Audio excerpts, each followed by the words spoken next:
এইভাবে শাস্তি কেন দেওয়া হলো? আমি একটা নাম মোবারক একটা কাগজের ভিতরে আমি দেখেছি, এই নাম মোবারক দেখে আমি পাগল হয়ে গিয়েছি।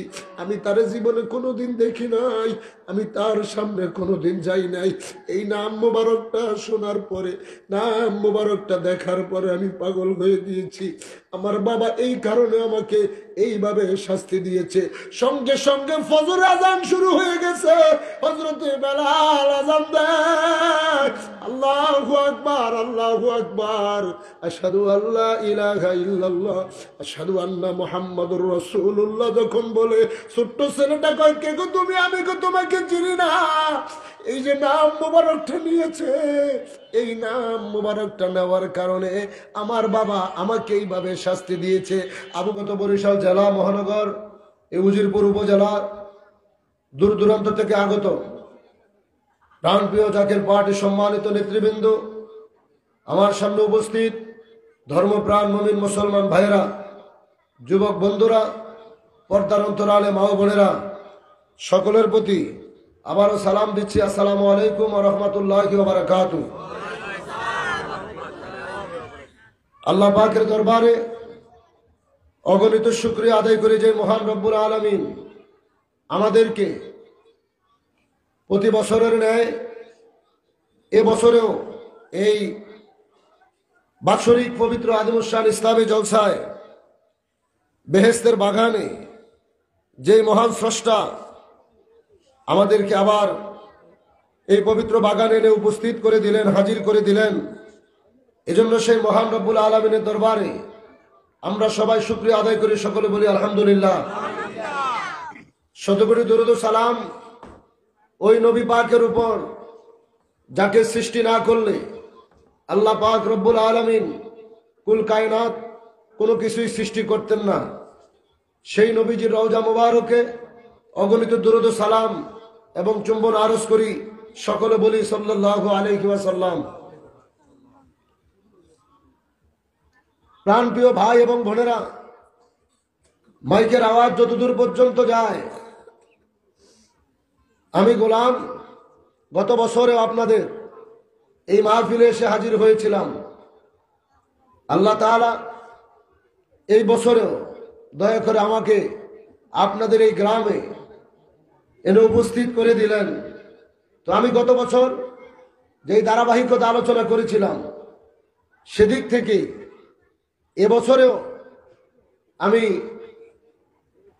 নিয়ত করেছি যে আল্লাহ তাআলা যেন আমাকে ওইভাবে যেই কথাগুলো বললে আপনাদের দুনিয়াতেও উপকার হবে, কবরের জিন্দেগিতেও উপকার হবে, এই সমাজের জন্য, এই গ্রামের জন্যে, এই দেশের জন্যে, আমাদের কোরআন হাদিস থেকে যেই কথাগুলো বললে মানুষের উপকারে আসবে, আল্লাহ পাক যেন ওই রকম দু একটি কথা বলার মতো আমাকে তৌফিক দান করে, সকলে বলে আমিন।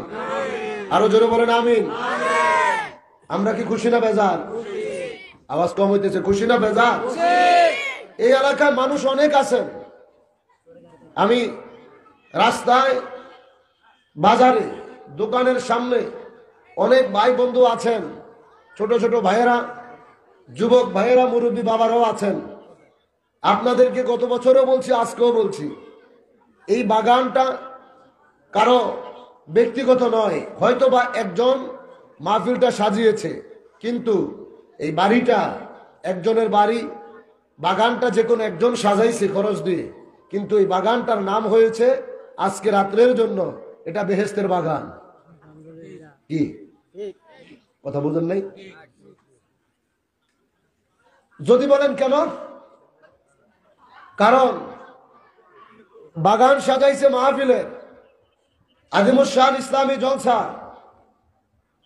যেমন মসজিদ বানাইছে এলাকার মানুষ, কে কে বানাইছে মসজিদ?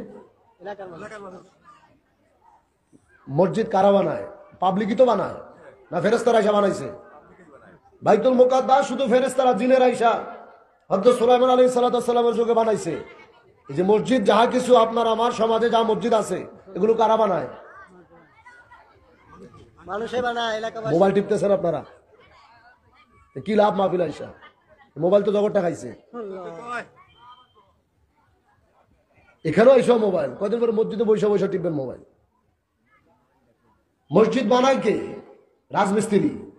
আপনাদের দেশে মসজিদ নাই? কথা নাই কি? বাড়িতে কি নিয়ত করে আইছেন নাকি পরিবারের লোক ওয়াদা করছেন যে মাহফিলে যে কোনো কথা কইতাম না, এরকম নিয়ত বাড়িতে করে আইছেন? যদি তা নাই করবেন তা আপনাদের জবান দিয়ে কথা আসতেছে না কে? আমি তো কাউকে গালি দিতেও বলতেছি না, আমি ওহাবি সুন্নি বলেও কিছু বলতেছি না, আমি তো সামাজিকতার কথা আপনাদেরকে জিজ্ঞেস করতেছি। মসজিদ কার ঘর? আরো জোরে। বানাইছে কি? রাজমিস্ত্রি। আপনারা টাকা দিচ্ছেন, এলাকার মানুষের কাছ থেকে টাকা উঠাইছেন, ইট কিনছেন, সিমেন্ট কিনছেন, রড কিনছেন, মিস্ত্রি দিয়ে মসজিদ ঘর বানাইছেন, একটা মসজিদ বানাইছেন, নাম হইল কার? জোরে। আপনার বাড়িও তো একটা বিল্ডিং বানাইছেন, মসজিদ বানাইছেন ছোট কইরা, নাম দিচ্ছেন কার ঘর? জোরে বলেন কার ঘর? বাড়িতে 10 তলা বাড়ি বানাইছেন, হাজার হাজার লক্ষ লক্ষ কোটি টাকা খরচ করে বিল্ডিং বানাইছেন, এটার ভিতরে বিদেশি কাঠ ব্যবহার করছেন, টাইলস লাগাইছেন, মোজাইক পাথর দিছেন, এত সুন্দর করে আলোকসজ্জা করছেন, ওটারে কি কেউ কোনোদিন আল্লাহর ঘর কয়? কেউ কোনোদিন বলে? এখন যেটা ভাঙ্গা দরজা লাগান নাই, যেই ঘরে মাত্র ইট দিয়ে গাঁথনি উঠাইছেন, দরজাও এখনো লাগান নাই, এটা হইল কার ঘর? জোরে কার ঘর? আর যেটার ভিতরে এসি লাগাইছেন, টাইলস লাগাইছেন, মাইক, আপনার ফ্যান লাগাইছেন, সেগুন কাঠ দিয়ে পাল্লা বানাইছেন, ওটা হয়েছে আপনার নিজের ঘর। এ মুসলমান, এই দুইটা ঘরের ভিতরে দাম কোনটার বেশি? জোরে। দাম কোনটার বেশি? তার কারণ ওটা আল্লাহর ঘর। যেটার ভিতরে দরজা নাই এটার দাম বেশি, কারণ এটা আল্লাহর ঘর। আর বাড়ি আপনি 10 তলা বানাইছেন, এটার দাম নাই, ওটা আপনার নিজের ঘর। মসজিদের ভিতরে, মুসলমানদের ভিতরে সবাই যে কোনো মসজিদে নামাজ পড়তে যেতে পারে কি পারে না? জোরে। নাকি মসজিদের সামনে লেখা আছে এই জায়গায় অমুক তরিকায় যারা আছে তারা নামাজ পড়তে পারবো, অমুক পীরের মুরিদ আসতে পারবো না, অমুক মাযহাবে যারা তারাই আসবে, অন্যরা আসতে পারবে না, এইরকম কোন কথা কি লেখা আছে? জোরে বলে লেখা আছে? ঠিক মাহফিলটা যারা যেখানে সাজায়, একটা বেহেশতের বাগান যেখানে সাজানো হয়, এই মাহফিলটার ভিতরে হয়তো খরচ যে কোনো একজন বহন করে, অথবা এলাকার মানুষ থেকে টাকা তুলে একটি মাহফিলের আঞ্জাম দিয়ে থাকে। মূল কথা হচ্ছে বাগান সাজাইছেন আপনি, বাগানের নাম হইছে কার? জোরে। ওই যে ঘর বানাইছে রাজমিস্ত্রি, নাম হইছে? জোরে বলে নাম হইছে? এই বাগানও সাজাইছে মনে করেন জুয়েল ভাই আপনাদেরকে নিয়ে, কিন্তু আল্লাহ বলে এটা তোর বাড়ি না, এটা তোর ঘর না। যেহেতু এখানে আজান হয়েছে, এখানে আমার জিকির হয়েছে, আমার নবীর প্রতি দুরূদ পড়া হচ্ছে, কোরআন তেলাওয়াত হচ্ছে, এখানে কোরআন হাদিসের আলোচনা চলছে, এই জন্য কি যতক্ষণ সময় এখানে আলোচনারত অবস্থা চলবে ততক্ষণ এটা তোর বাড়ি না, তোর বাগান না, এই বাড়ি এই বাগান আমি আল্লাহর বাগান। চিৎকার বের করে আল্লাহু আকবার। এখন চাইলে এলাকার সব মানুষ আসতে পারত, কিন্তু কেমনে আসবে? নসিবে তো নাই। নসিবে যতই বিরোধিতা করে, যতই কটু কথা বলে, গত বছরও দেখছি, আজকেও বলি, একটু বড় মিলাদ যখন পড়বো, গ্রাম যখন খাওয়ানোর বাইরিব, 2 দিকে 3 দিকেও জায়গা হবে না। সত্য না মিথ্যা? গতবার দেখছি না আমি,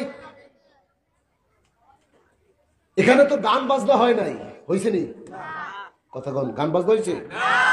আপনাকে এলাকার মানুষ আপনারাই কথা বলেন, গান বাজনা গাইছি? নাচানাচি হয়েছে? ঢোল তবলা বাজাইছে? বিড়ি সিগারেট খাইছে? এই জায়গায় বৈশা বাবা খাইছে?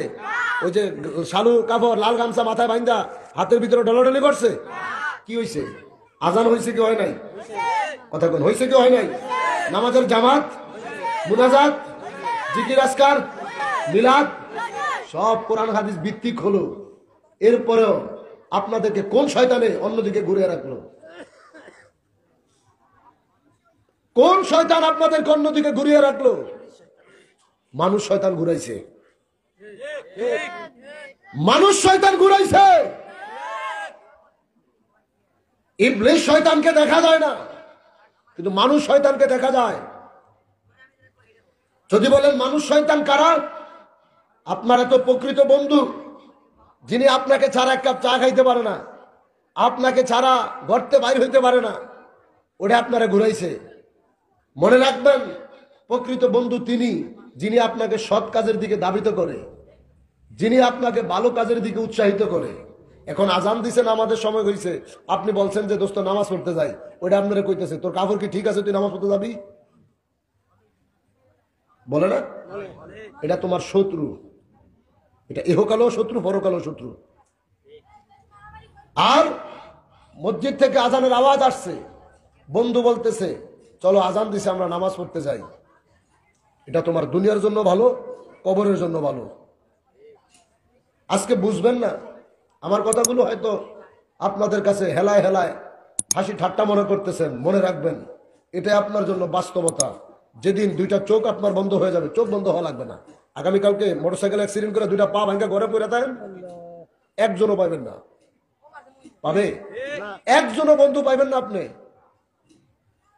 আজকে ভালো আছেন, আপনার বন্ধুর কোনো অভাব নাই, খেলতে গেলে বন্ধুর অভাব নাই, চায়ের দোকানে বসলে বন্ধুর অভাব নাই, ওই যে ইয়াবা বাবা খাইতে গেলে বন্ধুর অভাব নাই। একটু অ্যাক্সিডেন্ট হন না, পা দুইটা ভাঙ্গা ঘরে বসেন না, বন্ধু কই গেছে দূর তুরি।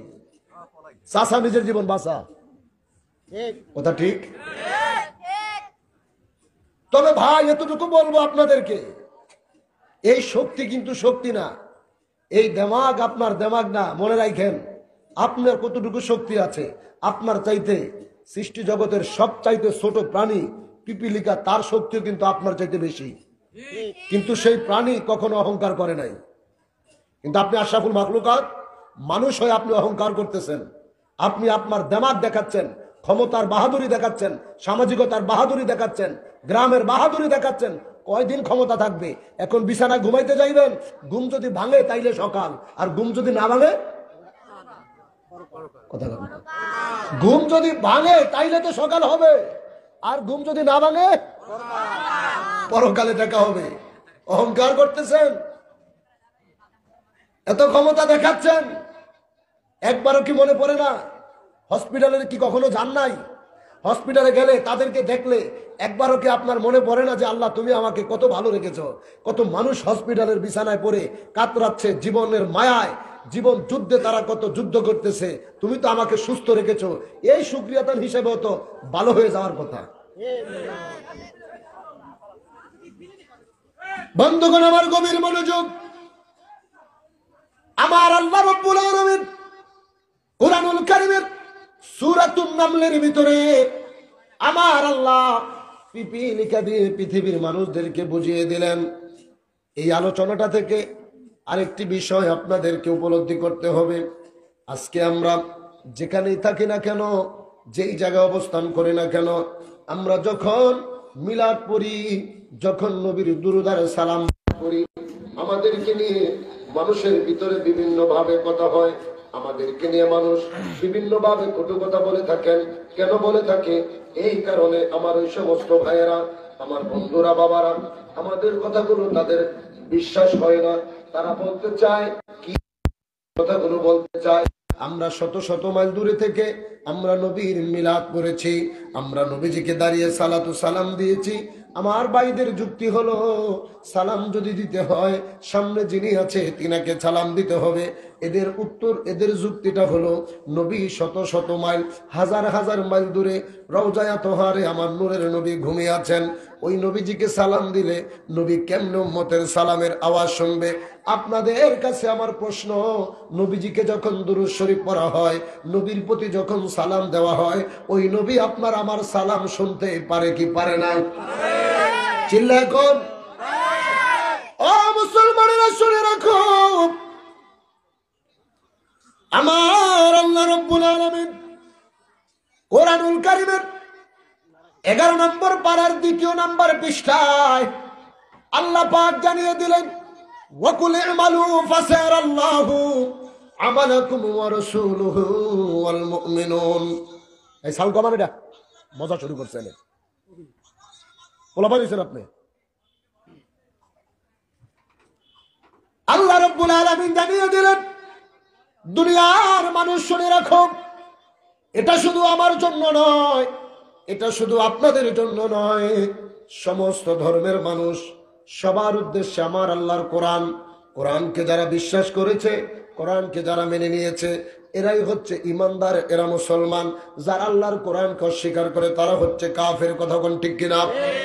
উজিরপুরের মুসলমানেরা আপনাদেরকে একটা একটা করে কথাগুলো বলে দিয়ে যায়, যাতে করে আপনাদের বুঝতে কষ্ট না হয়। এখান থেকে চলে যাওয়ার পর এলাকাবাসী যেন আপনাদের সঙ্গে কোনো ধরনের কোনো কথা যেন কাটাকাটি না হয়। যদি কিছু জানতে হয়, যদি কিছু আপনার জানারই থাকে অথবা আমাকে জানাইবার থাকে, আপনার জন্য এই মাহফিলের মঞ্চটা আপনার জন্য রিজার্ভ রাখা আছে। আপনারা মাহফিলের ভিতরে আসবেন, যদি আসতে ভালো না লাগে, আপনারা যদি নিজেদেরকে লজ্জাবোধ মনে করেন, আপনি যেখানে অবস্থান করতেছেন, মসজিদ বলেন, বাজার বলেন, মাদ্রাসা বলেন, যেখানে আছেন ভাই, আমি কথাগুলো বলবো কোরআনের আয়াত থেকে, পারার নাম্বার বলবো, পৃষ্ঠার নাম্বারও আপনাদেরকে বলে দিয়ে যাই। আমার এই আলোচনাটুকু আপনারা কোরআনের সাথে মিলিয়ে দেখবেন যে আমি জাকের পার্টির একজন নগণ্য আলেম যেই কথাগুলো বলেছি কোরআন থেকে বললাম অথবা নাকি বানিয়ে বানিয়ে বললাম। যদি কোরআন বলে থাকি অবশ্যই ভাই আপনাকে মানতে হবে। আপনি যেই পীরের মুরিদ হন না কেন, যেই সিলসিলাতেই থাকেন না কেন, যদি আমি কোরআন থেকে বলে থাকি, তুমি যুবক হও, বৃদ্ধ হও, তুমি ছোট ভাই হও, মা হও, বোন হও, যেই হও না কেন, যদি কোরআন বলে থাকি তোমাকে মেনে নিতেই হবে। আর যদি আমি কোরআনের বাহিরে বলি, আমাকে আপনি ভাই হিসাবে ভুলটা ধৈর্য দিয়ে যাবেন, আমি নিজে থেকেই সংশোধন হয়ে যাব। এরপরও রিকোয়েস্ট করে যাই, সমাজের ভিতর আমরা ফিতনা সৃষ্টি করতে চাই না, মুসলমান মুসলমান মারামারি করতে চাই না। কথা বলেন ঠিক কিনা? আমার আল্লাহ কুরআনুল কারীমের 11 পারার 2য় পৃষ্ঠার লাস্টের আয়াতে আমার আল্লাহ জানিয়ে দিচ্ছে, ওয়াকুল আমালু ফাসারাল্লাহু আমালাকুম ওয়া রাসূলুহু ওয়াল মুমিনুন। হে ঈমানদারেরা, আমার আল্লাহ কয় ফাসারাল্লাহু আমালাকুম, হে বান্দা বান্দি সকল, তোমরা পৃথিবীর জমিনে কে কি কাজ করো, কোন আমল করো, কোন পাগলায় নামাজ পড়েছো, কে নামাজ কাজা করেছো, কে মাহফিলে হাজিরা দিয়েছো, আর কারা বাহিরে দাঁড়িয়ে দাঁড়িয়ে মন্তব্য করেছো, রাস্তায় দাঁড়িয়ে দাঁড়িয়ে দুশমনি করেছো, কে ভালো কাজে সহযোগিতা করেছো, কে ভালো কাজের বিরুদ্ধে কথা বলেছো, আল্লাহ তাআলা জানিয়ে দিলেন ফাসারাল্লাহু আমালাকুম, তোদের সব আমলটুকু, আমলের ভিতরে ভালো কাজ আছে, খারাপ কাজ আছে। ভালো কাজ হচ্ছে নেক আমল, খারাপ কাজ হচ্ছে বদ আমল। আল্লাহ জানিয়ে দিলেন আমালাকুম ওয়া রাসূলুহু, তোমাদের সমস্ত আমল নামাগুলো আমি আল্লাহ সরাসরি দেখি। চিৎকার মেরে বলা যাবে কি আল্লাহু আকবার? আরো জোরে আল্লাহ রাব্বুল আলামিন কই সব আমল আমি দেখি। বিশ্বাস হয়? কি বিশ্বাস হয়? কার কার হয়? নারা সারা হাত কার কার হয়? কে কোন জায়গায় আছেন? কে এখানে বসে আছেন? কে অসুস্থ আছেন? কে সুস্থ আছেন? কে বাইরে দাঁড়িয়ে শুনতেছেন? কে মিলাদ পড়তেছেন? কে একবার সুবহানাল্লাহ বলতেছেন? আল্লাহ দেখে কি দেখে না? জোরে বলেন, দেখে কি দেখে না? আর কে দুশমনি করতেছেন এটা দেখেনি? সব দেখে। এটা বিশ্বাস করার নাম কি? ঈমান। আল্লাহরে কোনোদিন দেখছেন? কি দেখছেন কোনোদিন? ওনাকে দেখা যায়? যায় না। কোরআন বলে তিনি নিরাকার। আবার কোরআন বলে মান কানা ফি হাযিহি আ'মা ফাহুয়া ফিল আখিরাতি আ'মা। দুনিয়ায় থাকতে যে আমারে দেখলো না, সে দুনিয়াতে অন্ধ, আখিরাতে অন্ধ। সুবহানাল্লাহ।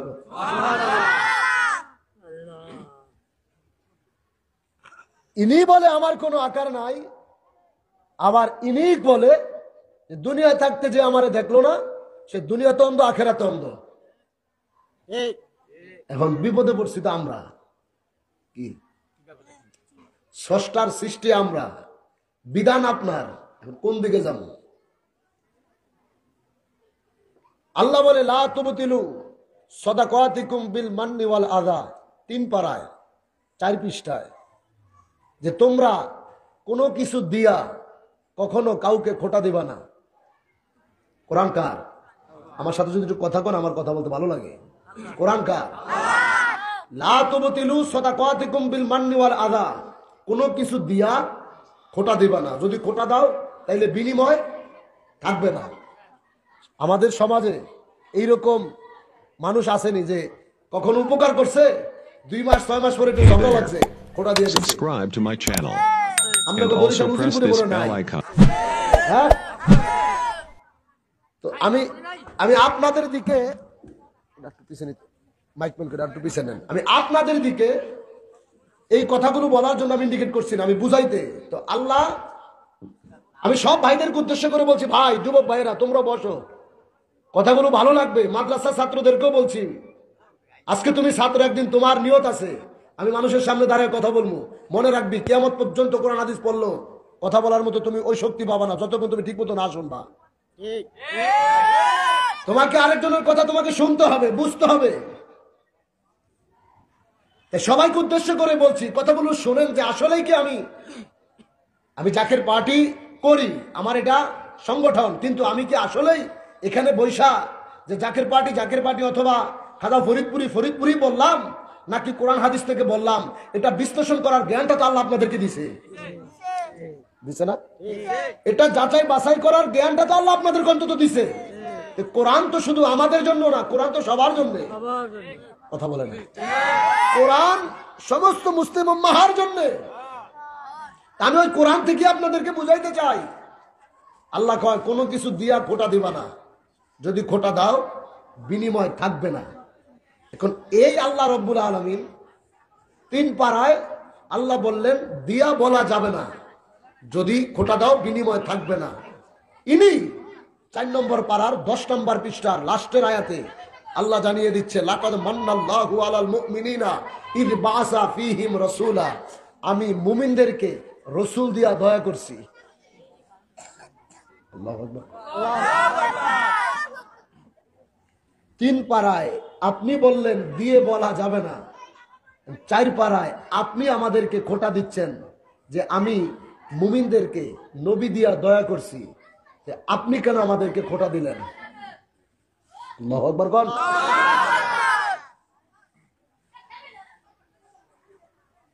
এ পরওয়ারদিগার আলম, আপনি তো আমাদের স্রষ্টা, আমরা আপনার গোলাম। আপনার কাছে আমাদের জানার জন্য আরজি, আপনি বললেন দিয়া বলা যাবে না, আপনি আবার খোটা দিয়ে দিলেন নবী দিয়া মুমিনদেরকে দয়া করেছি। এমন স্তরে যদি আপনি দাঁড়ান, আপনি যদি ওই জায়গায় যাইয়া আল্লাহর দরবারে আপনি প্রশ্ন করে দিলেন, আল্লাহ গো তুমি এটা কেমন বিচার করেছো, দিয়ে বলা যাবে না, খোটা দিয়ে দিলা নবী দিয়া দয়া করেছো। আমার আল্লাহ রব্বুল আলামিন ওই আশিকদের উত্তর দেয়, হে আমার বান্দা বান্দি শোনো, আমি কেন আমার হাবিবুল্লাহরে নিয়ে তোমাদেরকে খোটা দিয়েছি, আমি আমার হাবিবরে নিয়ে কেন তোমাদেরকে খোটা দিলাম। আমি আমার হাবিবরে বড় ভালোবাসি, আমার মাহবুবকে আমি আল্লাহ বড় ভালোবাসি। বরিশালের মানুষ, উজিরপুরের মানুষ, নবীর আপনি আমি কতটুকু ভালোবাসি, আপনার চাইতে আমার চাইতে কোটি কোটি গুণ বেশি ভালো আমার আল্লাহ আমার নূরের নবীরে বাসে। কথা বলেন ঠিক কিনা? আল্লাহ ডাক দিয়ে কয়, নাহনু আকরাবু ইলাইহি মিন হাবলিল ওয়ারিদ, নাহনু আকরাবু ইলাইহি মিন হাবলিল ওয়ারিদ। নবীর ব্যাপারে কেন বলেছি, আমি আল্লাহ তোমাদের সিংহরগের চাইতে নিকটে। সিংহরগ কাকে বলে? আপনার আমার ঘাড়ের ভিতরে যেই রগ আছে যাকে টানা রগ বলা হয়। আল্লাহ কয় নাহনু আকরাবু ইলাইহি মিন হাবলিল ওয়ারিদ, আমি আল্লাহ তোমাদের সিংহরগের চাইতে নিকটে। হাবিবুল্লাহরে দিয়া কেন খোটা দিলাম, হাবিবের ব্যাপারে কেন বললাম? এ মুসলমানেরা, আমার আল্লাহ কয় আমি তোমাদের সিংহরগের চাইতে নিকটে। হাবিবের রাখছি ইমানদারদের জানের চাইতে আরো নিকটে। সুবহানাল্লাহ জোরে কয়। ইয়া ওয়াজিহাদিনি ওয়াল আরামি ও হালিকাল ইলমি ওয়াল হিকামি নবিয়ুন নবিয়ুন নবিয়ুন নবী নবিয়ুন নবিয়ুন নবিয়ুন نبي نبي نبي النبي نبي النبي النبي النبي يا رسول الله سلام عليك يا رفيع السامي والدرج رسول رسول رسول رسول رسول رسول رسول رسول الله আল্লাহ রাব্বুল আলামিন জানিয়ে দিলেন আমি আল্লাহ তোমাদের সিংহ রোগের চাইতে নিকটে আর আমার হাবিবে পাককে রেখেছি তোমাদের জানের চাইতে নিকটে। 18 নম্বর পারার প্রথম পৃষ্ঠা সূরাতুল মুমিনুনের ভিতরে আমার আল্লাহ জানিয়ে দিলেন আন-নাবিয়্যু আওলা বিল মুমিনিনা মিন আনফুসিহিম ওয়া আজওয়াজুহু উম্মাহাতুহুম। মুসলমানেরা শুনে রাখেন, আপনার কেন আমার আল্লাহ এই মুমিনদেরকে খোঁটা দিতে বাধ্য হলেন? তার কারণ আল্লাহ আপনার সিংহ রোগের চাইতে নিকটে, নবী জানের চাইতে নিকটে। এখন রোগের সাথে আর জানের সাথে আপনি কেমনে পার্থক্য করবেন? আপনাদেরকে বোঝাইবার জন্য বলে দিয়ে যাই, সময় অত লম্বা হবে না, শীতের রাত অল্প সময়ের ভিতরে শেষ করে আবার ঢাকার দিকে রওনা করব। আমার আল্লাহ কয়, এ বান্দারা, আপনার এই ঘাড়ের ভিতরে শিহরক, যদি কোনো মানুষ আপনার সঙ্গে দুশ্মনী থাকে, কেউ যদি আপনাকে আঘাত করে, যদি তলোয়ার দিয়ে আঘাত করে, যদি আপনার গর্দানটা পুরো আলাদা করে দেয়, আপনার শিহরকটা কেটে যাবে, কিন্তু সাথে সাথে আপনার কিন্তু ইন্তেকাল হবে না, সাথে সাথে আপনি মৃত্যুবরণ করবেন না। কথা হলো, যখন আপনার এই শিহরকটা কেটে গেল, ওই সময় আল্লাহর কোরআনের ভাষা অনুযায়ী আমার আল্লাহ, আমার পরওয়ারদিগারে আলম, তিনি যেহেতু বলেছে নাহনু আকরাবু ইলাইহি মিন হাবলিল ওয়ারিদ, আমি তোমাদের শিহরকের চাইতে নিকটে, এই রগটা কেটে দেওয়ার সাথে সাথে কিছু সময়ের জন্য আমার আল্লাহ এই বান্দার কাছ থেকে কিছু সময়ের জন্য আলাদা হয়ে গেলেন। মুসলমানকে বুঝাইতে চাইছি, আপনার গর্দান আলাদা করে দিয়েছে আল্লাহর সাথে। আল্লাহ যেহেতু শিহরকের চাইতে নিকটে, আর আপনার সঙ্গে এখন যোগাযোগ হলো না, কিন্তু আমার আল্লাহ বলে, হাবিবকে নিয়ে কেন খোটা দিলাম রে বান্দা বান্দিরা? তোর শিহরকটা যখন কেটে যায়, আমি আল্লাহ তোর কাছ থেকে দূরে, কিন্তু হাবিব রে তোদের কত নিকটে রাখছি রে, তোদের জানের চাইতে নিকটে হাবিবের রেখেছি। একটা মুরগি যখন আপনি জবাই করেন, গলা অনেকে ফালা দেয়, ভুলবশত পুরা মাথাটা কেটে যায়, কল্লাটা আলাদা হয়ে যায়, এরপরও কিন্তু মুরগিটা দম যায় না, লাফাইতে থাকে। যতক্ষণ পর্যন্ত ভিতরে রুহুটা থাকবে, ততক্ষণ পর্যন্ত মুরগিটা দফাইতে থাকে। কুরবানির সময় গরু জবাই করেন, গরু জবাই করার সাথে সাথে কিন্তু গরুটা রুহুটা বাইর হয়ে যায় না। যতক্ষণ ভিতরে রুহুটা অবস্থান করে, ততক্ষণ পশুটা ছটপট ছটপট করতে থাকে। উম্মত, তোমার গলার ভিতরে যদি ছুরি চালানো হয়, তোমার গর্দান যদি আলাদা হয়ে যায়, আমার আল্লাহ বলে, আমি তোর কাছ থেকে দূর হয়ে গেছি, কিন্তু আমার হাবিব যেহেতু তোর জানের চাইতে নিকটের পাগলা, যতক্ষণ তোর ভিতরে রুহুটা থাকবো, যতক্ষণ তুই ছটপট ছটপট করবি, ততক্ষণ আমার হাবিব তোরে সাইরা যাইব না, তুই উম্মতের কাছে আমার হাবিব থাকবে। চিৎকার মেরে বলেন আল্লাহু আকবার। আরো জোরে করি ইয়া রাসূলুল্লাহ। এই ওদের কাছে সরান দি, পরশু তো মনে হয় পাঞ্জাবি গায়ে দিয়ে দাঁড় রয়েছে, শয়তানের দল। ঠান্ডা মাথা ওয়াজ করতেছে, ওয়াজ করতে মাথা গরম করবি, একটা ঘরে থাকতে পারবি না।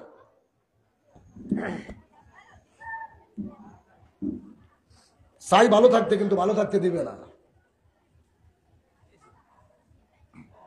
পরিবেশ, এলাকার কিছু কুলাঙ্গারের দোষের কারণে সমাজের বদনাম হয়, কথা ঠিক না? বাবা মা সন্তান ঠিকই জন্ম দিয়েছে কিন্তু মানুষ করতে পারে না, রাস্তায় আকাম কাম করে বাবা মার বদনাম করে। কথা ঠিক না?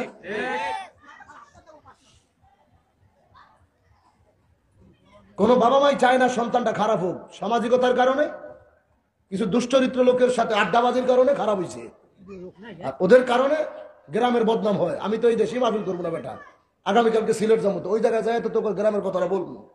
কথার কথা, আমরা তো এলাকার মেহমান, দাওয়াত দিচ্ছেন বিদায় তো আসছি, বাইশা তো হয় নাই। কোরআনের কথা হচ্ছে, হাদিসের কথা হয়, পাশে দাঁড়ায় দাঁড়ায় যতদিন আড্ডা, তোর কি জায়গার অভাব পড়ছে? তোর কপালে হেদায়েত নাই, তোর তেন আসার কোনো দরকার নেই, তুই বাড়ি দেবি কা, তুই না তো মানুষের জুতার বাড়ি খেলে তোর ব্যাপার, এখানে তোর আসতে কইছে কে? এটা একটা বেহেশতের বাগান, কিছু শিখতে আসছেন আপনারা, আমি কিছু বলতে আসছি, ঠিক নেই? আমি আসছি কিছু শোনাইতে, আপনারা আসছেন কিছু শুনতে। এই কারণেই তো কষ্ট করে মাহফিল দেয়। মাহফিলে বসে যদি গালি গালাজ চলে, তাহলে কিসের রুহের মাগফিরাত কামনা হবে? তাহলে তো আরো বিপদ হইব। কথা ঠিক কিনা? মাহফিলটাই দেওয়া হয়েছে কবরবাসীদের রুহের মাগফিরাত কামনায়।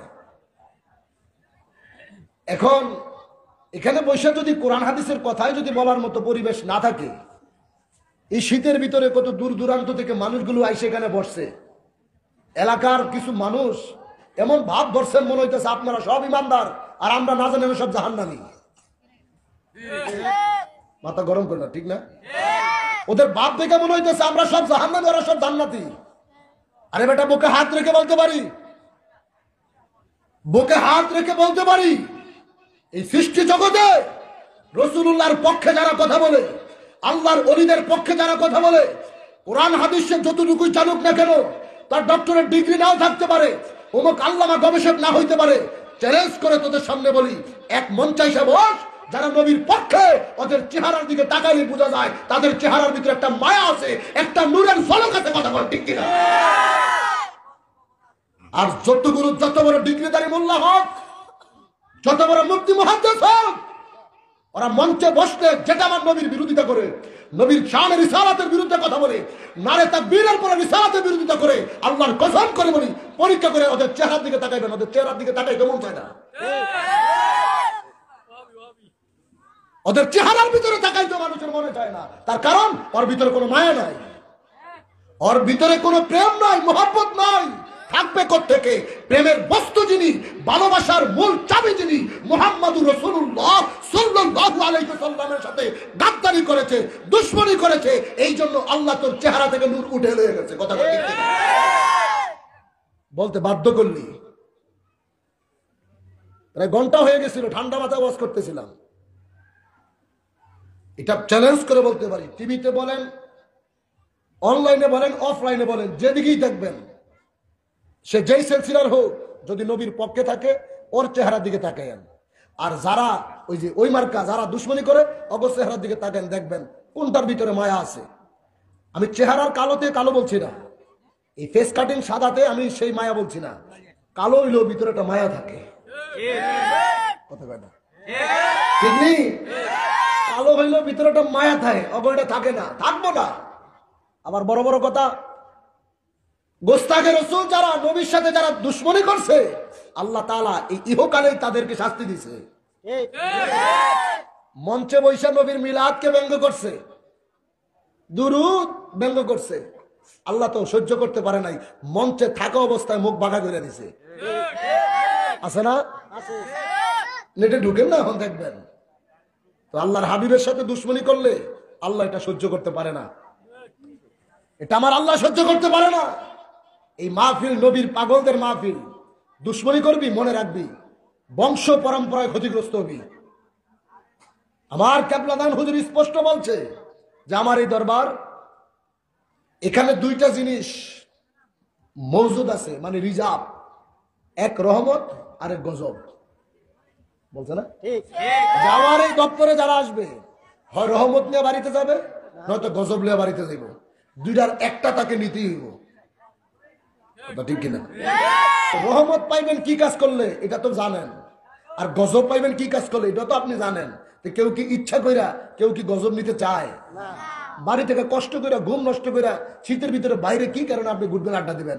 আপনার জন্য প্যান্ডেল সাজাইছি, উপরে সামিয়ানা টানিয়ে দিছি, নিচে বিছানা বিছিয়ে দিছি, আর বসেন না। এখানে যতক্ষণ পয়সা থাকবেন আল্লাহ তাআলা আপনার সগীরা গুনাহগুলো মাফ করে দিবে। মাজলিসু ফিকিহিম খায়রুম মিন ইবাদাতি 60 সানা। রাসূল বলেছেন ইলম চর্চার একটি মজলিস 60 বছর নফল ইবাদতের চাইতে উত্তম। ঠিক সুবহানাল্লাহ জোরে কোন। কত বছর? কত বছর? আরো জোরে। 60 বছর তো মানুষ বাঁচেও না। কত মানুষ। এমন একটি মাস চলতেছে রজব মাস, যেই মাসে আল্লাহ তাআলা তার হাবিবরে তার নিজের কাছে নিয়েছিলেন দাওয়াত দিয়ে। জোরে কন্যা সুবহানাল্লাহ। আল্লাহ বলছে আর রজব শাহরুল্লাহ, রজব মাস আমার। কেউ কি কোনোদিন বলছে যে এই মাস আমার? আল্লাহ নিজে রজব মাস সম্পর্কে বলছে আর রজব শাহরুল্লাহ, এই রজব মাস হচ্ছে আমি আল্লাহর জন্য। নবী কয় আর শাবানু লি, শাবান মাস আমার জন্য। সুবহানাল্লাহ। এরপরে উম্মতের জন্য কি রাখবে? রজব মাস নিছে আল্লাহ, শাবান মাস নিছে নবী। আল্লাহর হাবিব কয়, আল্লাহ বলে হাবিব আপনার উম্মতের জন্য দিলাম রমজান। যার কারণে রজবের চাঁদ যখন পশ্চিম আকাশে উদিত হতো নবী আল্লাহর দরবারে দোয়া করতেন, আল্লাহুম্মা বারিক লানা ফি রজব ওয়া শাবান ওয়া বাল্লিগনা রমাদান। আল্লাহ তুমি আমাকে রজব মাস এবং শাবান মাসের বরকত নিয়ামত আমাকে তুমি নসিব করো, রমজান পর্যন্ত আমার হায়াতকে তুমি বৃদ্ধি করো। জোরে কও সুবহানাল্লাহ।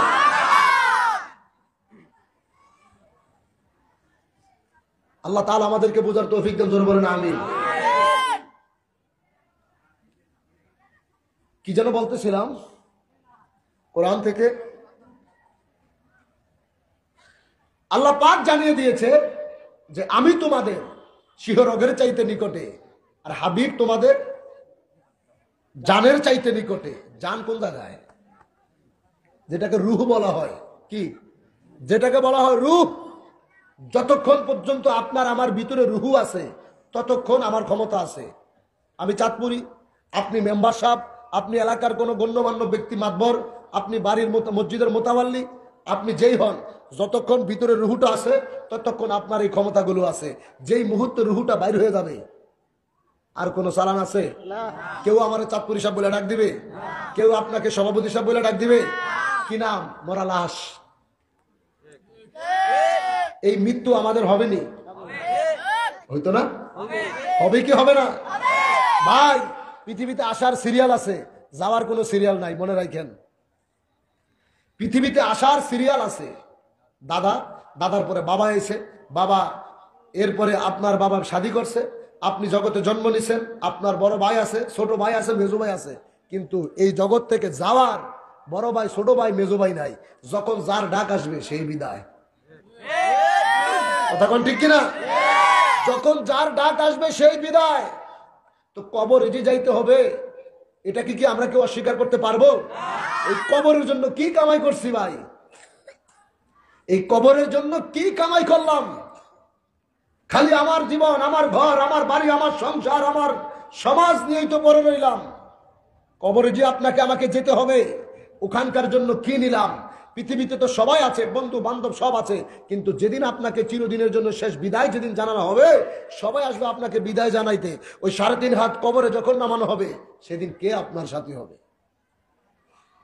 একটা বারের জন্য কি চিন্তা করছেন? আল্লাহ পাক রব্বুল আলামিন এই কারণে পৃথিবীর মানুষদেরকে আল্লাহ জানিয়ে দিয়েছে, ও দুনিয়ার মানুষ, আমি আল্লাহ তোমাদেরকে রাসূল দিয়ে দয়া করেছি। এন দয়া করেছি যাতে তোমরা নবীর আদর্শের পথে চলতে পারো। আল্লাহ তাআলা জানিয়ে দিলেন, লাকাদ কানা লাকুম ফি রাসূলিল্লাহি উসওয়াতুন হাসানাহ। এই পৃথিবীতে তোমরা কার আদর্শকে ফলো করবা, কার কথা মতো তোমরা চলবা? ও দুনিয়ার মানুষ শুনে রাখো, আদর্শ যদি অনুসরণ করতে হয়, ফলো যদি করতে হয়, একমাত্র আমার হাবিবুল্লাহকেই ফলো করতে হইব। চিৎকার মেরে বলেন না সুবহানাল্লাহ। আজকে বরিশালদের পরে বলে দিয়ে যাই, যেদিকে আপনি থাকেন না কেন, যেই পথে আপনি অনুসরণ করেন না কেন, যেই তরিকায় গ্রহণ করেন না কেন, সব দিক থেকে আল্লাহ আপনাকে বেঁধে দিয়েছে। একটা মাত্র রাস্তা আল্লাহ খোলা রেখেছে, সেই রাস্তা হলো আল্লাহর হাবিবের আদর্শ, আমার নবীর পক্ষে আপনাকে চলতে হবে। যুগে যুগে সাহাবাই কেরাম আমার নবীর দরবারে নববীতে খেদমত করেছে। আজকে আমরা দিন ইসলামের জন্য খেদমত করি, আমরা সত্য ইসলাম প্রতিষ্ঠার জন্য আমরা মানুষের কাছে গিয়ে কথা বলি। এমন কি লাভ আমার আছে বন্ধু? আপনি যদি মারা যান, এই বরিশাল উজিরপুরে আপনাদের এলাকার গোরস্থানে আপনারে শোয়ানো হবে। আমি যদি মারা যাই, আমার বাড়ি চাঁদপুরে, ওই চাঁদপুরের গোরস্থানে আমাকে মাটি দেওয়া হবে। আপনার কবরে আমি যাইতে পারবো না, আমার কবরে আপনি যাইতে পারবেন না। আপনারে জান্নাত দিলে আমার কোনো লস নাই, আপনাকে জাহান্নাম দিলে আমার কোনো লাভ নাই। এরপরও কি এমন কাজের জন্য কি এমন ঠেকা পড়ে গেল? ঢাকা থেকে 500,000 টাকা গাড়ি ভাড়া দিয়া আপনার এলাকায় আপনাদেরকে আহলে সুন্নাত ওয়াল জামাতের পতাকার তলে আসতে বললাম। এমন কি কাজ? একটাই মাত্র ঠেকা। আমরা দিনের দায়ী।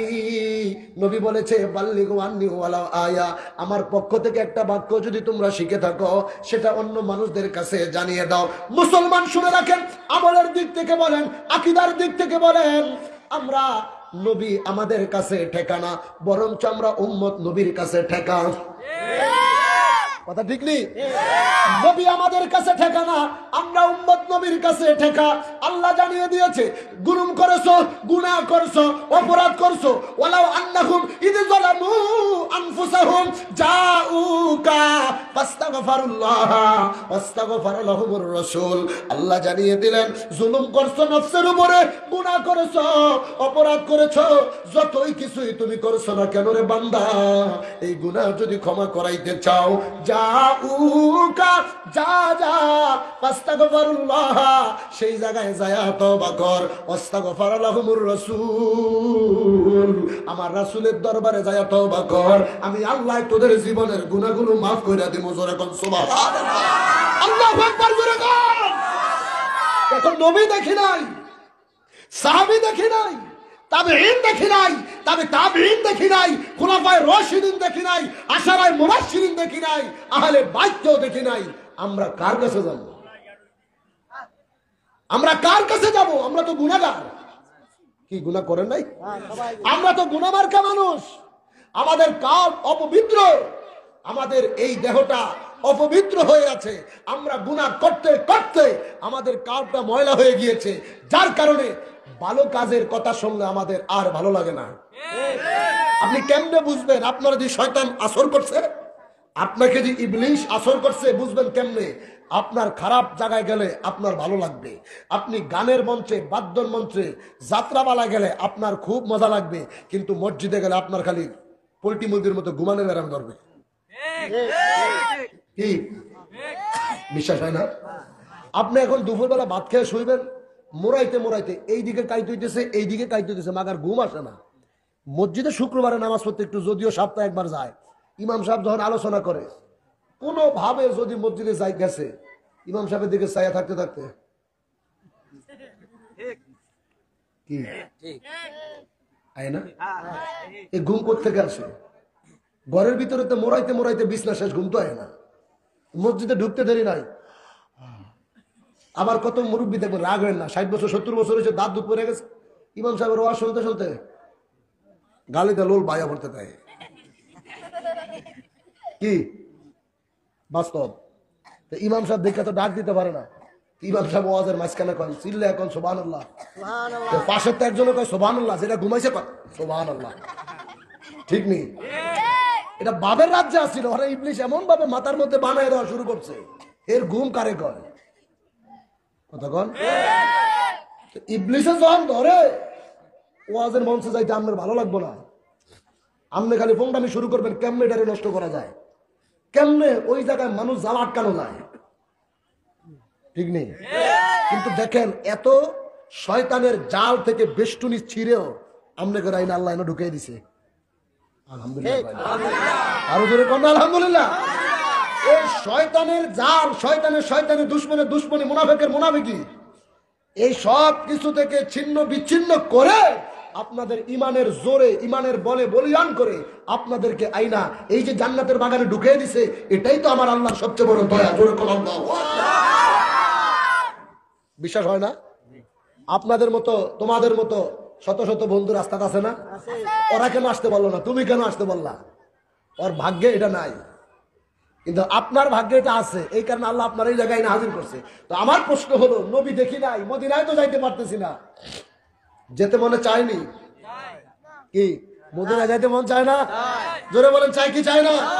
নবীজির গোলামের, মাওলাজির গোলামের কোনো চিন্তা নাই, চলো নবীজির জান্নাতে মদিনাতে যাই, চলো নবীজির জান্নাতে মদিনাতে যাই। নবীজির গোলামের, মাওলাজির গোলামের কোনো চিন্তা নাই, চলো নবীজির মদিনাতে যাই, চলো নবীজির জান্নাতে মদিনাতে যাই। চিৎকার মেরে বলেন ইয়া রাসূলুল্লাহ।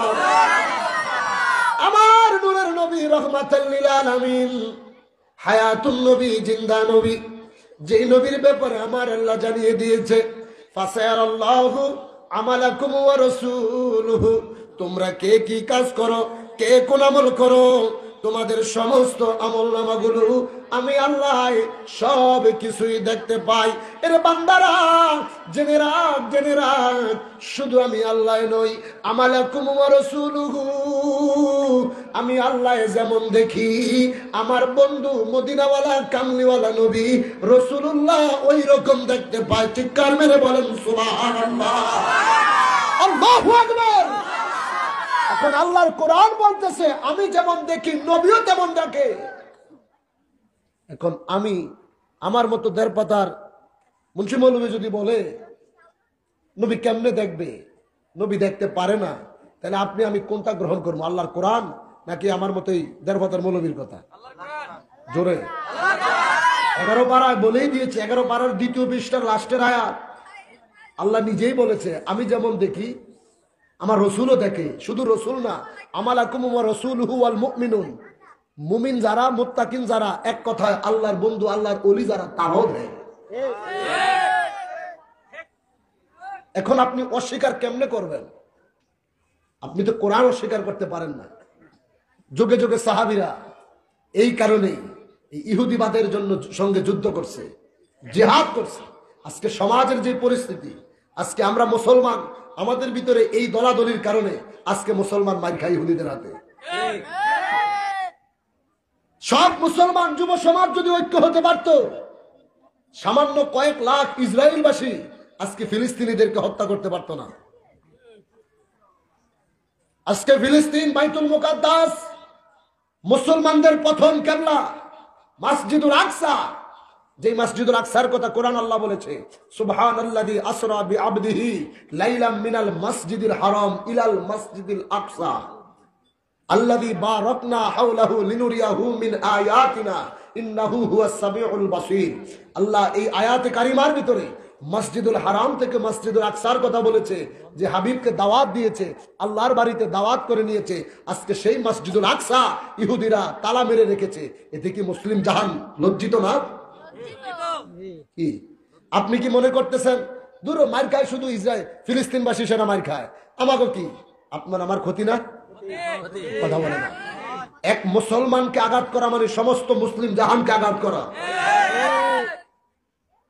এটা তো মুসলমানদের নীতি ছিল না। মুসলমান তো মার খাওয়ার জাতি ছিল না।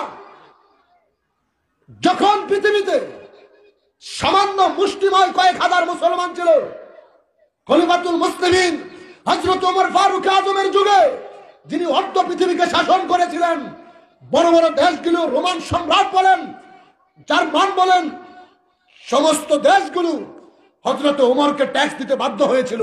তারা মুসলমানদের কাছে তারা মাথা নত করেছিল। আজকে বিশ্বের বুকে 57টা মুসলিম রাষ্ট্র, 750 কোটি মানুষের ভিতরে প্রায় 250 কোটি মুসলমান থাকার পরেও আজকে সামান্য কয়েক লক্ষ ইহুদিরা আজকে ইসরায়েলবাসী ফিলিস্তিনে আমার সম্মান, আমাদের ঐতিহ্য, আমাদের প্রথম কিবলা বাইতুল মুকাদ্দাসকে দখল করলো।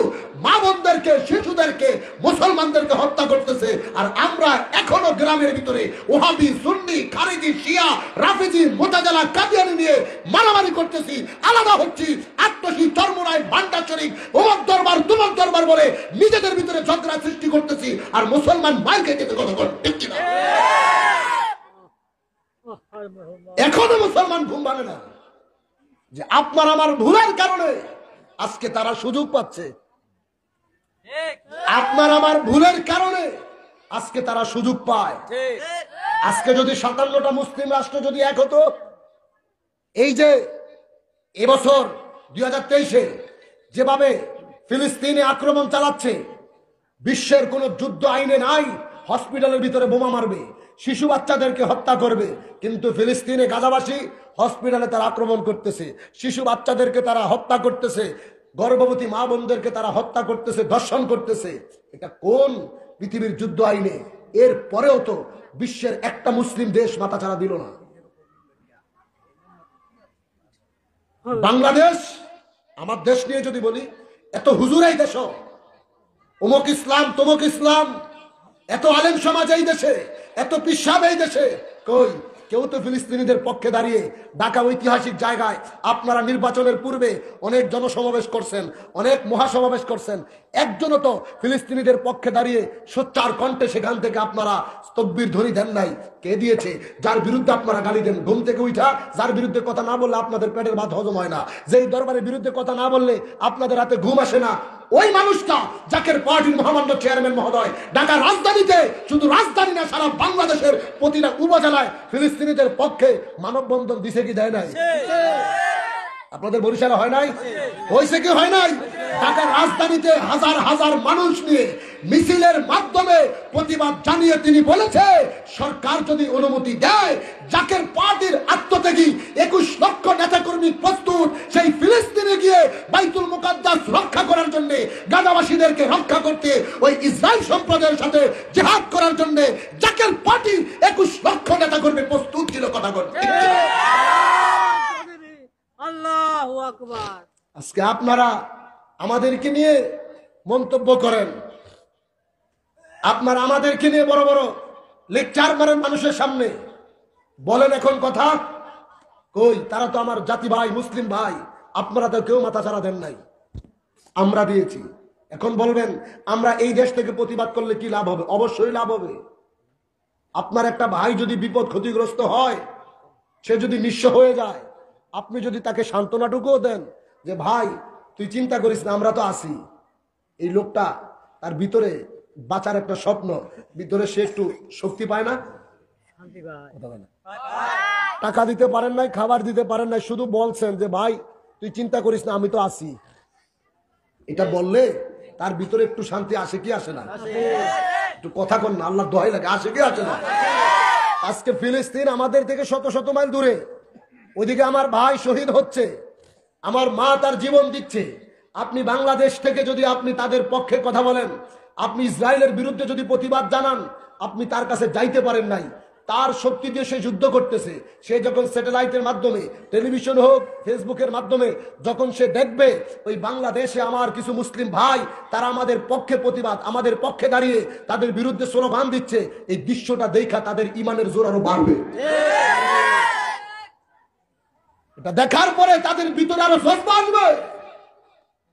অথচ আমরা এখনো মিলাদ, কেয়াম, নবী মাটি না নূর, নবী দেহে কি দেহে না, নবী আছে না নাই, এটি নিয়ে পড়ে রয়েছি। আরে বেটা এটি আর কত বলবো? এগুলো বলতে বলতে আজ পর্যন্ত এমন কোন লোক দেখাইতে পারবো, আমি তাদেরকে গালিও দিচ্ছি না, এমন একজন মানুষ আপনার এলাকার ইমাম কন, খতিব কন, বুকে হাত দিয়ে বলতে পারবে বাংলাদেশ শুধু না বিশ্বের কোন জায়গায় এই মিলাদ, কেয়াম, নবী নূর, নবী হায়াতুল নবী এদের বিরুদ্ধে, মানে এদের নেগেটিভ আইসা, আমরা যারা হলে সুন্নাতুল জামাত, মিলাদের পক্ষে, নূরের পক্ষে, কেয়ামের পক্ষে, যারা এটার বিরোধিতা করে, আজ পর্যন্ত কোন জায়গায় একটা বহাস মোনাজারায় তারা সুন্নিদেরকে হারাইতে পারছে এইরকম রেকর্ড ইতিহাসে দেখাইতে পারছে? পারছে কোনোদিন? গুগল থেকে কোনোদিন বাইর করে দেখাইতে পারবো? এরপরও এত লাফালাফি করার কি দরকার? এরপরও এত ফালাফালি করার তো কোনো দরকার নাই।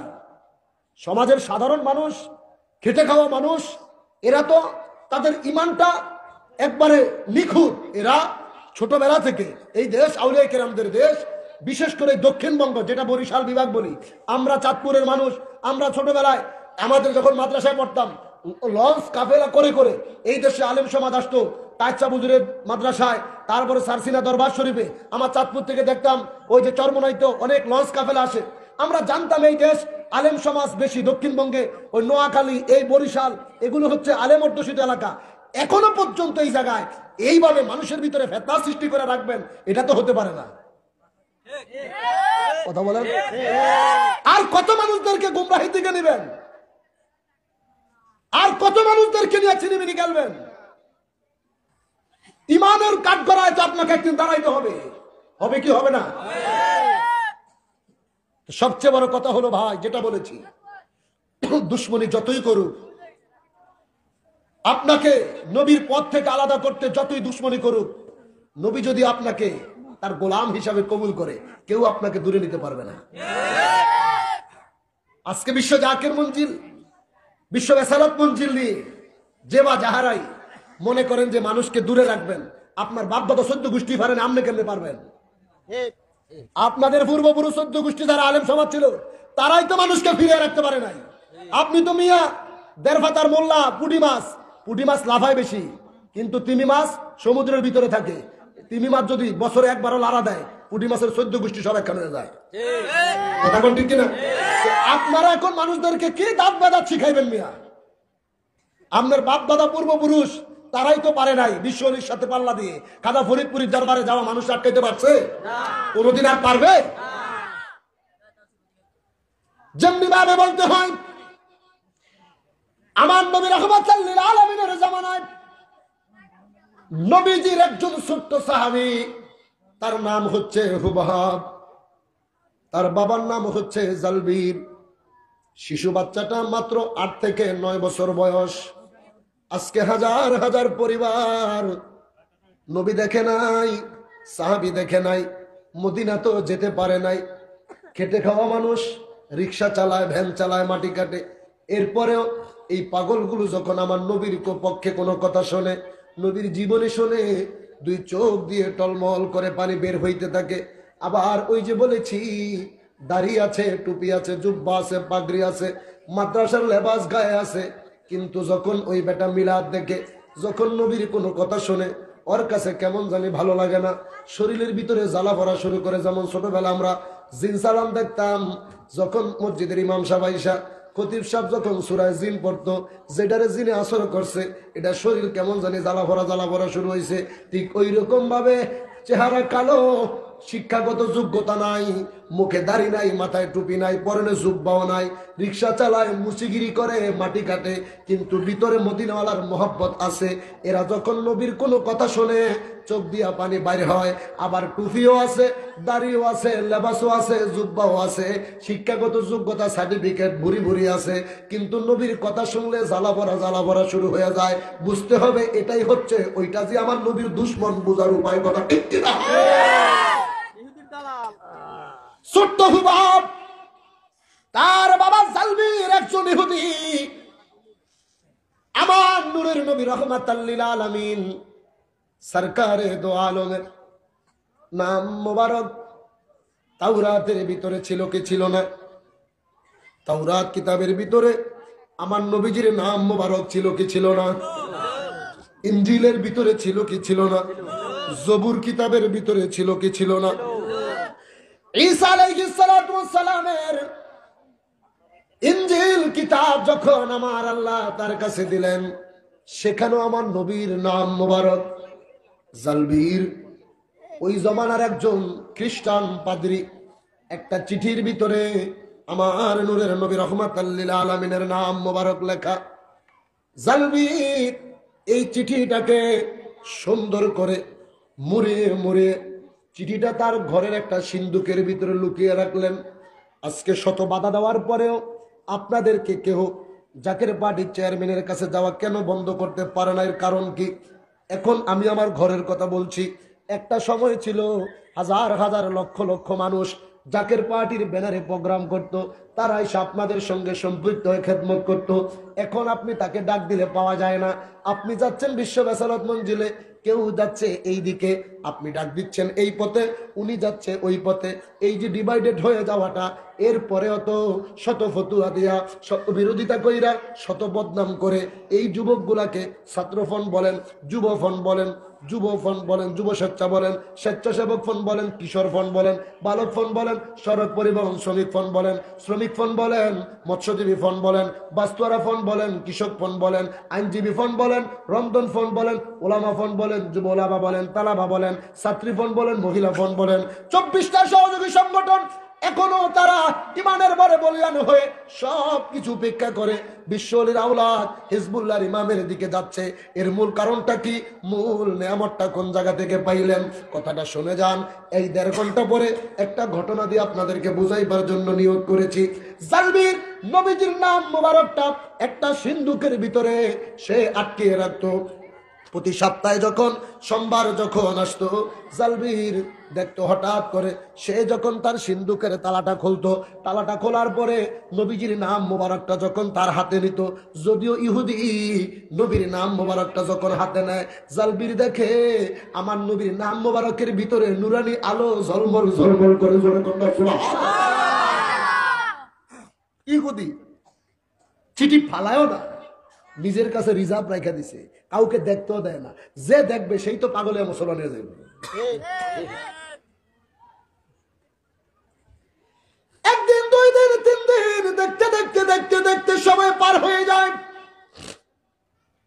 হঠাৎ একদিন ছোট্ট ছেলে হুবহাব ডাক দিয়ে কই, আব্বু আমি প্রতি সময় দেখি তুমি রাতের অন্ধকারে সবাই যখন ঘুমিয়ে যায় এই সিন্দুকটা তুমি খুইলা কি যেন তুমি দেখো, আমারও তো দেখতে মনে চায়।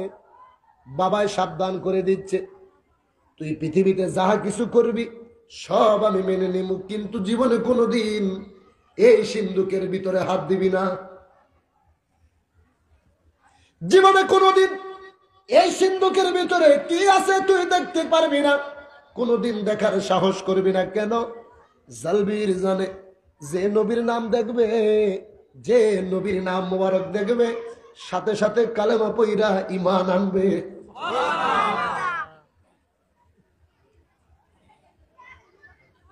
কোরআন হাদিসে বলে নবীজি ঈমান, কোরআন হাদিসে বলে নবীজি ঈমান, সাহাবারা জীবন দিয়ে হলেন শহীদান সবাই, সাহাবারা বলেন এটা জোরে, ইদান বলেন সাহাবারা জীবন দিয়ে হলেন শহীদান, কোরআন হাদিসে বলে নবীজি ঈমান সবাই, কোরআন হাদিসে বলে নবীজি ঈমান, সাহাবারা জীবন দিয়ে হলেন শহীদান, বলেন সাহাবারা জীবন দিয়ে হলেন শহীদান।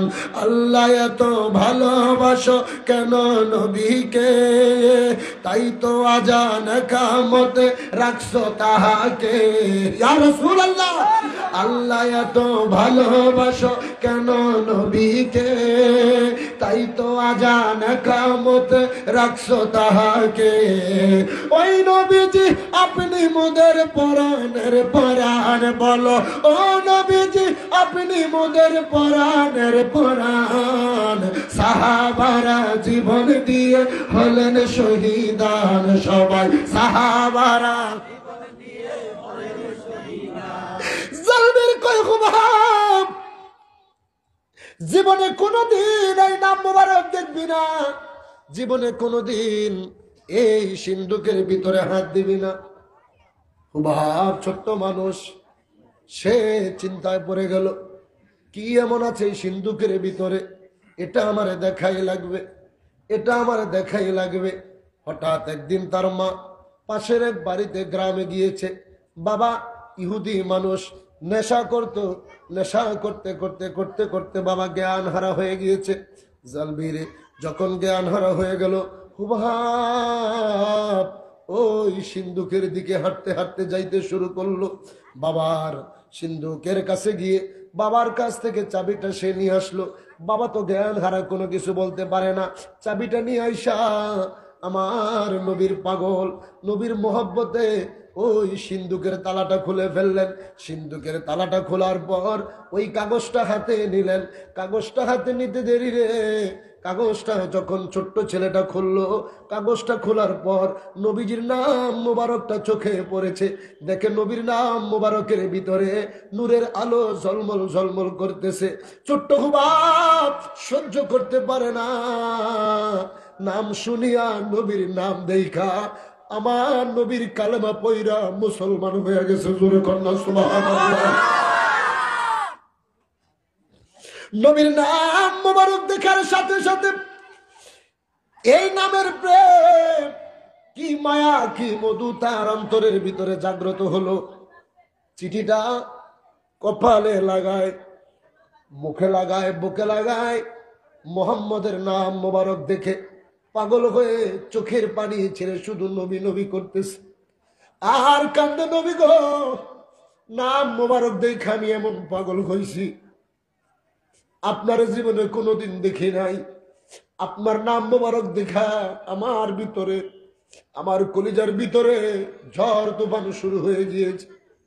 ওই নবীকে দেখার জন্য ছোট্ট হুভা পাগল হয়ে গিয়েছে। চিঠিটা বুকে নিয়ে কাঁদতে কাঁদতে বেহুশ হয়ে গেল। কিছুক্ষণ পর বাবার জ্ঞান ফিরেছে। বাবায় তাকে দেখে, কিরে, এই আমার মাটির ঘরের ভিতরে এত আলো কোত্থেকে আসলো? ওই যুগে তো কারেন্ট ছিল না, এইরকম টিউবলাইট ছিল না, হেলোজিং লাইট ছিল না। হুবাবের বাবা ইহুদি চিন্তা করে, কিরে, এত আলো কোত্থেকে আসলো? আমার ঘরে তো কারেন্ট নাই, বিদ্যুৎ নাই। তাকে দেখে, হায় হায়, যেই নাম মোবারক গোপন রাখার জন্য এত কিছু করা হলো, আপন ছেলে নবীর সেই নাম মোবারক, সেই চিঠিটা বুকের ভিতরে নিয়ে নিজ কামরার ভিতরে পড়ে আছে। দৌড়াইয়া সন্তানের কাছে গিয়েছে, লাঠি মারে, ঘুষি মারে, লাঠি দিয়ে পিটায়। এ বেয়াদব, আমি না তোরে বলেছি জীবনে কোনোদিন এই সিন্ধুকের ভিতরে হাত দিবি না? ও ভাব চোখের পানি ছেড়ে কয়, আব্বু, আমাকে তুমি যতই আঘাত করো না কেন, আমি আর এই নাম মোবারক ভুলতে পারবো না। আমি নবীর না দেখা নবীর প্রতি কালেমা বইরা ফলাইছি। জোরে কোন আরো জোরে কইতে হবে, ইয়া রাসূলুল্লাহ। এটা ভালোবাসা। 10 বছর বয়স তখন হয় নাই। হায় হায়, জালবির তারে মারতে শুরু করলো, খাবার বন্ধ করে দিল। এ বেটা, এই নাম মোবারক যদি তুই ভুলতে না পারস, আমি তোরে খাবার দিব না। কিতাব বলে 1 দিন 2 দিন 3 দিন পর্যন্ত খাবার দিল না। এরপরও সন্তান বলে, আমি আমার জীবন দিতে রাজি, নবীর কদম ছাড়তে আমি পারবো না। 1 সপ্তাহ পর্যন্ত খাবার বন্ধ করে দিল। হুবহাব নবীর কথা বলতে পারে না। উজিরপুরের যুবক ভাইয়েরা শোনো, স্পষ্ট মাওয়াহিবুল্লাহ দুনিয়ার ভিতরে ঘটনাটা। ছোট্ট ছেলেটাকে কি করলো? মাটির গোরস্থানের মতো বানাইছে। মাটি দিলে যেইভাবে চাপা দিয়ে রাখে, তার বহুত পরিমাণ মাটির ভিতরে গর্ত করেছে। গর্ত করে সন্তান, আপন সন্তানকে নবীর পথ থেকে আলাদা করার জন্যে, নবী থেকে জুদা করার জন্যে আপন সন্তানকে মাটির নিচে লুকাইলেন। সন্তানকে 7 দিন কোনো খাবার দিবে না, লাইটের আলো নাই, অন্ধকারের ভিতরে। সন্তান তো এরপরও বাবার কাছে একটু মায়া জেগেছে। পানি কিছুদিন পর পর পানি একটা জগের ভিতরে করে, পাত্রে করে পানিটা ওই মাটির গর্তের ভিতরে দিয়ে দিত, যে হয়তো না খেয়ে গরমে কষ্ট পেয়ে নবীকে ভুলে যাবে। নবীকে যারা ভালোবেসেছে, জীবন দিছে, এরপরও আমার নবীর কদম ছাড়ে নাই। আজকে আমরা উম্মত, ও উম্মত, যেই নবী আপনার জন্য আমার জন্য কষ্ট করলেন, মেরাজের রজনীতে উম্মতের জন্য নামাজকে নিয়ে আসলেন, উম্মতের জন্য এত ইবাদত নিয়ে আসলেন, উম্মত হইয়া মসজিদ পাইছেন, মাদ্রাসা পাইছেন, কোরআন পাইছেন, হাদিস পাইছেন, কিন্তু জিনার খাতিরে পাইছেন। তিনাকে আজকে আপনারা ভুলা যাচ্ছেন। মনে রাখবেন, ইতিহাস যদি আপনি ভুলে যান, আপনি তো মানুষের কাতারও পড়তে পারেন না। কথা বলেন ঠিক কিনা?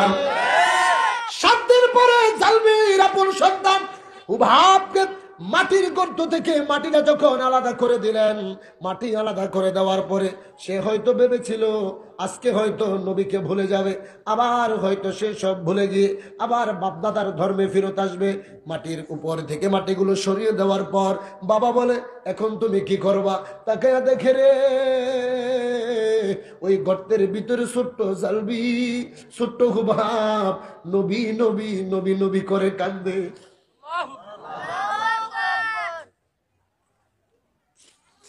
নবী নবী বলে কান্দে, আর আমার নবীর দর্শন চায়, আর সহ্য করতে পারে না। জালবি সন্তানদের ডাক দিয়া কয়, এই যে এত পানি তোমার কাছে দিলাম, এই 7 দিনে কি তুমি এক ফোঁটা পানিও কি পান করো নাই? এই 7 দিনে কি তোমার একটু তৃষ্ণাও লাগে নাই? ছোট্ট ছেলে কয়, বাবা তুমি আমাকে গর্তের ভিতরে রেখেছো, কিন্তু আল্লাহর কসম করে বলি বাবা গো, যখনই আমার তৃষ্ণা লাগতো আমি এমন একটা চেহারার মানুষ আমার সামনে দেখতে পাইতাম, যখন আমার তৃষ্ণা লাগতো আমি দেখতাম কে যেন আমার সামনে আইসা কয়, বাবা আমার জন্য কষ্ট পাইলি, চিন্তা করিস না, আমি তোর জন্য হাউজে কাউসারের পানি রেডি করে রাখছি। ও বাবা 7 দিন তোমার পানিতে আমার মুখ দিতে হয় নাই, আমার কোনো কষ্ট এই জায়গায় হয় নাই। তুমি যদি সারা জিন্দেগি ভর আমাকে তুমি যতই কষ্ট দাও না কেন, আমি সব কিছু ভুলতে পারবো, কিন্তু নবীর কথা আমি ভুলতে পারবো না। চিৎকার করে করি ইয়া রাসূলুল্লাহ।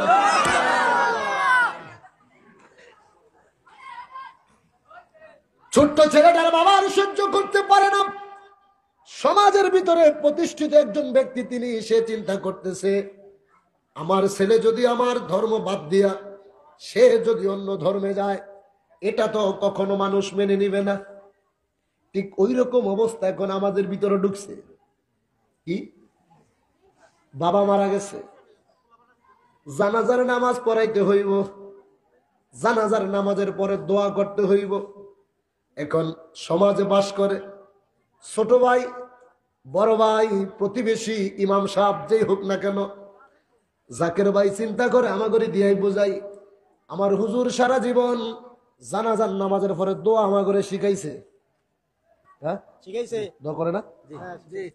কিন্তু সমাজ এখন কি হলো, জানাজার নামাজের পরে দোয়া বন্ধ, 4 দিনের দিন দোয়া বন্ধ, 40 দিনে দোয়া বন্ধ, ফরজ নামাজের পরে হাত উঠে দোয়া বন্ধ, তারাবি নামাজ 20 রাকাত বাদ দিয়ে 8 রাকাত শুরু করছে, বিতির নামাজ 3 রাকাত বাদ দিয়ে 1 রাকাত শুরু করছে। দিনের দাওয়াত ঠিকই চলতেছে, আখিরাতের দাওয়াত ঠিকই চলতেছে। এখন আমাদের ভিতরে ঢুকছে, হায় হায় আমার জামাই তো 40 দিন অমুক অমুক জায়গায় ছিল, অমুক পুরা করে আইছে, এটা করলে কেমন দেখা যায়? আমার বড় ভাই তো এটা দেখতে পারে না। বড় ভাই, প্রতিবেশী, ইমাম সাহেব, মুফতি সাহেব, মুহাদ্দিস সাহেব, ছোট ভাই ভাতিজা হিসাব কইরা আপনি সত্যের পথ থেকে দূরে চলে যাচ্ছেন। যদি প্রশ্ন করি, এই মুহূর্তে তুমি মারা যাইবা, তোমার কবরে তোমার বড় ভাই, ছোট ভাই, মেজো ভাই, সেজো ভাই, চাচতো ভাই, প্রতিবেশী কেউ কি তোমার আমার কবরে যাইবনি? কথা কোন যাইব কেউ? আমাকে ভিতরে ঢুকছে, জানাজা কারে দিয়ে দিব চিন্তা করে, কিন্তু জানাজার পরে যে দোয়া বন্ধ করে দেওয়া হচ্ছে, কপাল পোড়ার দল, বিদায় বেলা তারে দেওয়ার তো আমার কিছুই নাই, সেখানে আবার কিসের ফতুয়াবাজি? তাকে আমি দিব শুধু চোখের পানি, আর দু চোখের দুপোটা পানি নিয়ে দোয়া করে আল্লাহর দরবারে হাত উঠে তার জন্য ক্ষমা চাওয়া ছাড়া আর কিচ্ছু নাই। কথা কন, এই দোয়াটাও বন্ধ করে দিবেন। এই দোয়ার ভিতর পিছনেও লাগছে, তাইলে রেডি থাকেন, সামনে এমন এমন কাজ আপনাদের সামনে আসবে, এমন ভাবে আপনাদেরকে মানুষ ইসলাম থেকে দূরে নেওয়ার চেষ্টা পায় তারা শুরু করবে, ঈমান ঠিক রাখতে পারবেন না। কথা কোন ঠিক কিনা? সন্তানকে নবী থেকে জুদা করার জন্য শেষ পর্যন্ত লোভ বাড়া করছে যে এর এমন ভাবে পিটাইবা, পিটাইতে পিটাইতে সে যতক্ষণ পর্যন্ত নবীকে না বলবে ততক্ষণ পর্যন্ত তারে আঘাত করতে হবে। নাউজুবিল্লাহ বলে। আপন সন্তান তারে পিটাচ্ছে, শরীর থেকে রক্ত ঝরতেছে, এরপরও ছোট্ট হুবহাব নবীকে ভুলে না, নবী নবী করতেছে। শেষ পর্যন্ত মরুভূমির ভিতরে গরু যেমন আপনি লাঙল দিয়ে হাল চাষ করান, ছোট্ট ছেলেটার কাঁধের ভিতরে লাঙলের জোয়াল যেটাকে বলা হয় কাঁধের ভিতরে উঠিয়ে দিয়ে জমিনে হাল চাষ করার জন্য লাঙল বেঁধে দিয়েছে, যে যেহেতু তুই বাপ দাদার ধর্ম বাদ দিয়া কারে না দেখা তার নাম দেখাই পাগল হইলি, যতক্ষণ এটা না বলবি ততক্ষণ পর্যন্ত তোকে শাস্তি দিতেই থাকবো। তাকে জমিনে তারে দিয়ে হাল চাষ শুরু করছে। ছোট্ট ছেলেটা আর সহ্য করতে পারে না, পিঠের ভিতরে চাবুক মারতেছে আর কেঁদে কেঁদে বলতেছে, নবী গো, আমি কোনো চুরি করি নাই, অপরাধ করি নাই, আমি আপনারে দেখিও না, আপনার নাম দেখা পাগল হয়েছি, যার কারণে আমাকে এইভাবে শাস্তি দিচ্ছে। আমার আল্লাহর আরশ কেঁপে উঠেছে, আল্লাহ আর সহ্য করতে পারে নাই। আল্লাহ পাক রব্বুল আলামিন ছোট্ট হুবহাবকে যখন এইভাবে নির্মম শাস্তি দেওয়া হচ্ছে, আমার আল্লাহ সহ্য করতে পারে না। আল্লাহর আসমানের ভিতরে মেঘ জমকাইতে শুরু করছে, বিজলি জমকায়, মেঘ আকাশটা কালো হয়ে গেল। কোরআন হাদিস বলতেছে এমন একটি বাতাস আমার আল্লাহ মরুভূমির ভিতরে দিয়ে দিয়েছে। একটা বাতাসের টানে ছোট্ট হুবহাব বস্তার ভিতরে ভরে তারে যখন মরুভূমির ভিতরে ফালিয়ে রাখছে রে, বস্তার ভিতরে ছোট্ট হুবহাব, এমন একটা বাতাস আসলো, একটা বাতাস আইসা মরুভূমির ভিতরে থেকে হুবহাবকে নিয়া সিদ্দিকে আকবর হযরত আবু বকর সিদ্দিকের ঘরের দরজার সামনে নিয়া ফালাইছে। জোরে কোন আল্লাহু আকবার, আরো জোরে কইতে আল্লাহু আকবার। আবু বকর সিদ্দিক রাদিয়াল্লাহু তাআলা আনহু রাতের অন্ধকারে ঘুম ভেঙে গেল। কে যেন বাহিরে ইয়া রাসূলুল্লাহ, ইয়া হাবিবাল্লাহ বলে বলে চোখের পানি ছেড়ে কাঁদতেছে। হযরত আবু বকর সিদ্দিক ঘুম থেকে উঠে ঘর থেকে বের হলেন। বাহির থেকে ইয়া রাসূলুল্লাহ, ইয়া হাবিবাল্লাহ, এই চোখের পানি কান্নার আওয়াজ শোনা যায়, কিন্তু কোথায় কান্না তা তো খুঁজে পাওয়া যায় না। খুঁজতে খুঁজতে খুঁজতে খুঁজতে দেখে বাড়ির মাঝখানে একটি বস্তার ভিতরে এই কান্নার আওয়াজ শোনা যাচ্ছে। আবু বকর দৌড়ে যায় বস্তার মুখটা তিনি খুললেন, খুইলা দেখে সমস্ত শরীরের ভিতরে রক্তে মাখা, শরীরের কোনো পোশাক নাই, রক্তে লাল হয়ে আছে। ছোট্ট ছেলেটা ইয়া রাসূলুল্লাহ, ইয়া হাবিবাল্লাহ বলে বলে চোখের পানি ছেড়ে ছেড়ে কান্দে। আবু বকর কয়, কে গো তুমি, তোমার বাড়ি কোথায়? ছেলেটা বলে, আমি কোথায় আছি জানি না, আমার নাম হুবহাব, আমার বাবা জালবির একজন ইহুদি বড়। বকর ছেলেটারে জড়িয়ে ধরে কয়, এই নাম কার, তুই কি জানোস রে বাপ? আমি জীবনে কোনোদিন তারে দেখি নাই, আমি তার নাম শুই নাই, পাগল হয়েছি। আমার জীবনে আসা মৃত্যুর আগে একবার হলো যেন আমি তাকে দেখতে পাই। হযরত আবু বকর সিদ্দিক তারে কোলে কইরা সঙ্গে সঙ্গে দরবারে নববীতে, আমার নবীর দরবারে নিয়ে গেলেন। আল্লাহু আকবার। আল্লাহর হাবিবের রওজা মুবারক, আল্লাহর হাবিবের দরবারে নববীতে হুজরা শরীফের সামনে ছোট্ট হুবহাবকে যখন আমার নবীর সামনে নিয়ে দাঁড় করালেন, ছোট্ট ছেলেটা নবীজির চেহারা মুবারকের দিকে তাকায় আর হাউমাউ করে কাঁদে আর কয়, নবী গো, আমার বাবা যখন আমাকে গর্তের ভিতরে যখন পানি বন্দি রেখেছিল, আমার বাবা যখন আমাকে গর্তের ভিতরে ফালায় রেখেছিল, ওই জায়গায় 7 দিন কোনো খাবার আমারে দেয় নাই। আমি আপনাকেই তো আমার সেই গোরস্থানের ভিতরে, সেই গর্তের ভিতরে আপনাকেই তো দেখতে পেয়েছিলাম। হযরত আবু বকর কয়, তুমি যার নাম শুইনা পাগল হইছো, ইনি তোমার সেই নবী রহমাতাল লিল আলামিন। চিৎকার মেরে বলেন আল্লাহু আকবার, আরো জোরে বলেন আল্লাহু আকবার।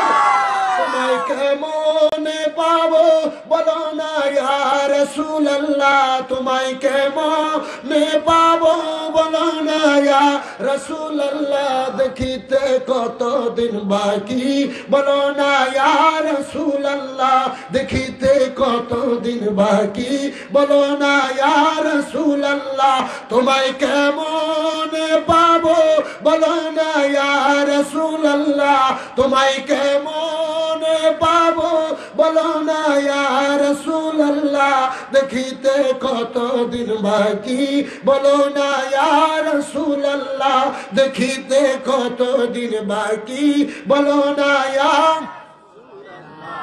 জাহান্নামে আবু জাহেল দেখলো তোমাকে, বড় বড় মুনাফিকরা দেখলো তোমাকে, এ পাগলের দিদার দাও গো ইয়া রাসূলুল্লাহ, এ পাগলের দিদার দাও গো ইয়া রাসূলুল্লাহ, দেখিতে কতদিন বাকি বলো না ইয়া রাসূলুল্লাহ, তোমায় কেমন পাবো বলো না ইয়া রাসূলুল্লাহ, তোমায় কেমন পাবো বলো না ইয়া রাসূলুল্লাহ, দেখিতে কতদিন বাকি বলো না ইয়া রাসূলুল্লাহ, দেখিতে কতদিন বাকি বলো না ইয়া। ইবলিস শয়তান তোমার সুরত ধরতে পারে না, অন্য কারো সুরত ধরতে কষ্ট লাগে না, ঠিক কিনা? আরে যারা বলেন ঠিক কিনা? সমাজে কিছু মানুষ দেখবেন, মসজিদে যান, চার দোকানের সামনে যান, বিভিন্ন জায়গায় দেখবেন এক প্রকার মানুষ, লেবাসে শুরুতে আমাদের মতোই, ঠিক এভাবেই পাঞ্জাবি পরা, টুপি মাথায় দেওয়া, মুখ ভরা ধারী, বিভিন্ন লেবাস গায়ে আপনাদের সামনে বলতেছে নবীও শাদী মুবারক করছে, আমরাও শাদী করছি, নবী রাখালের কাজ করছে, আমরাও করছি, নবী বিবাহ করছে, আমরাও করছি, নবী খাইছে, আমরাও খাচ্ছি, নবী নামাজ পড়ছে, আমরাও পড়ছি। এক কথায় কি, কুল ইন্নামা আনা বাশারুম মিসলুকুম, নবী আমাদের মতো মানুষ। এগুলো কি মেসাল হয় না? বলে না? দূর হেটা বাদ দেন, বলে কি বলে না? আপনাকে বরিশালে কয় না? এক কথায় আমরা নবীর মতো মানুষ, যেটা বাংলা কথা, এটাই বলে, বলে না? হাদিস কি বলে দেখেন, যে মান রাআনি ফিল মানামি ফা ইন্না শাইতানা লা ইয়াতামাত্তালু ফি সূরাতিহি, নবী বলে যে আমাকে স্বপ্নে দেখলো সেজন্য আমাকে বাস্তবেই দেখলো। ভিউয়ার্স, আপনার হাতে যদি 30 সেকেন্ড সময় থাকে তাহলে ভিডিওটি বেশি বেশি শেয়ার করে সবাইকে জানার ও দেখার সুযোগ করে দিন। আগামী নিত্য নতুন সব তথ্য জানতে আমাদের চ্যানেলের সাথেই থাকুন। আর হ্যাঁ, আমাদের চ্যানেলটি যদি সাবস্ক্রাইব না করা থাকে তাহলে এখনই সাবস্ক্রাইব বাটনে ক্লিক করে সাবস্ক্রাইব করে ফেলুন।